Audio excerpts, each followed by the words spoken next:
I was born in 1964 in Minneapolis, Minnesota, and my parents were married.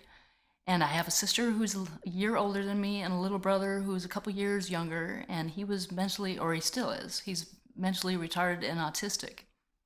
And that was a very stressful point in my parents' relationship. So when I was really young, they were drinkers, but they had sobered up and regularly attended AA.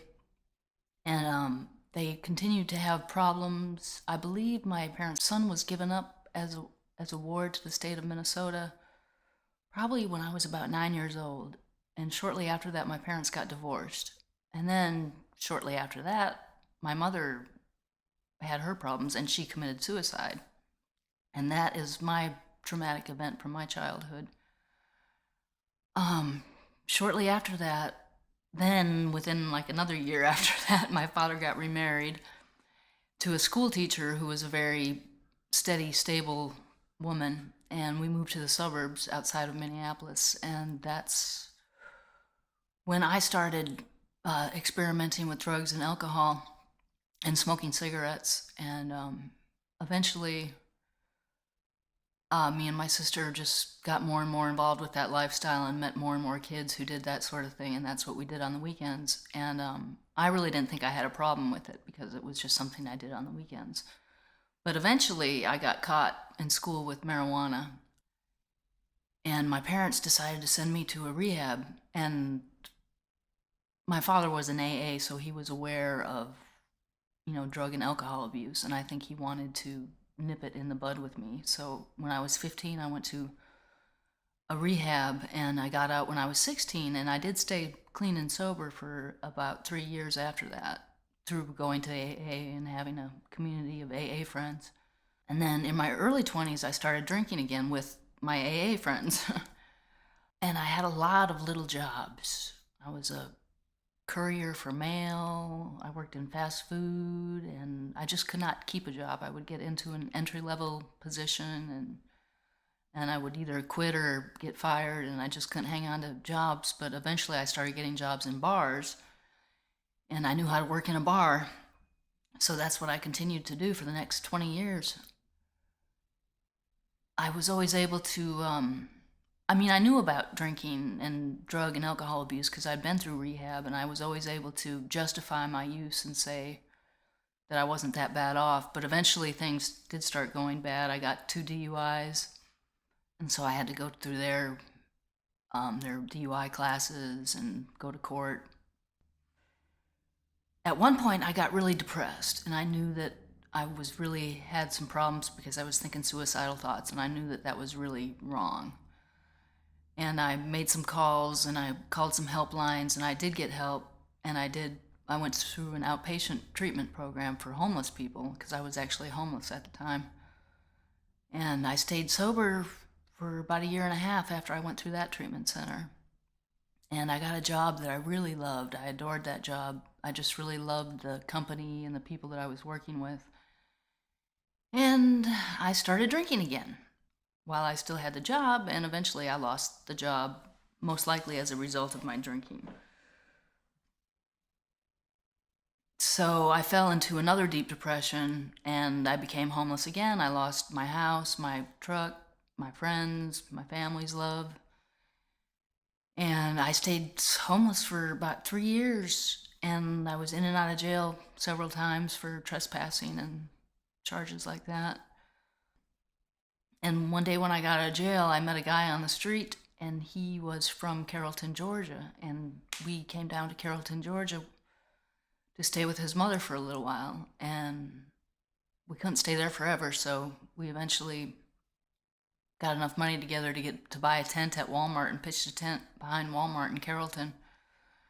And that would have to be my lowest point because I was homeless. I had nothing but the shirt off my back, and he was basically a bum, what's a panhandler. He was a panhandler, so I was a bum bumming off a bum behind Walmart in a tent and still drinking. And then we got up enough money to get into a hotel room. We got the hotel room. I was saying suicidal things, and he had enough foresight to call 911. And when the paramedics got there, they asked me if I wanted help, and I eventually said yes. And so they brought me to the hospital, and I dried out for a day or two, and then they brought me to Pine Woods. So I stayed there for about a week and a half, and then I heard about the Christian Women's Center through them. And they brought me to the Christian Women's Center, and I was terrified.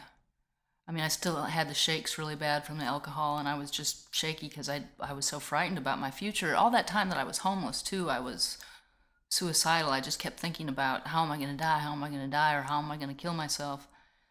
And so when I got to the Christian Women's Center, I still had all that darkness and that depression inside my head, and it took probably a good month for it to go away.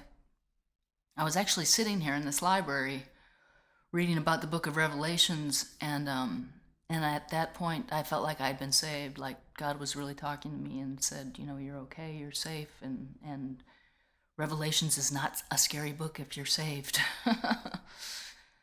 So it took a little while longer for me to get out of that fog, and I got saved at Carver Road Baptist Church, and then later on I got baptized at Eagles Landing. And the darkness continued to lift, and I just felt lighter and lighter and more peaceful, and it just enveloped me after a while, and it was just strange. I mean, things that I would not even really pray about, things that were just in my heart that I wanted, they would just appear here at the center, and it was just amazing. And the girls would pray for certain things, and they'd show up, and over again. It was dramatized that, when you pray for things, when you're following God's will, that God provides the delights of your heart. And I got a job at the thrift store. I hadn't had a regular job in years. And then Leslie and I became residents in the duplex that was donated to the Christian Women's Center and that was renovated by Oak Hill. And it's a beautiful, beautiful apartment.